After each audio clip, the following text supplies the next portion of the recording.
Assalamu alaikum, the only lady and gentleman. Peace be on all of you. I'd like to thank you all for coming together today for a very exclusive and small get-together in honor and support of her worship, Bonnie Crombie, Mayor of Mrs. Saga. And as you all know, her personality, she's one of the most favorite mayor in the entire Canada. Very good. I would also like to thank Mirza Nussim Beg Sahib, who is behind this show and has arranged all this, and Naved Khan Sahib and his family, who opened his house for us.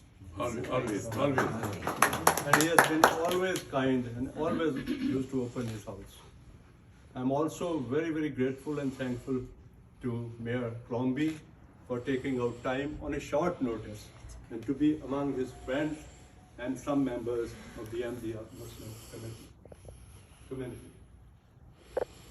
I'd now like to ask Naved Khan Sahib for a short welcome address.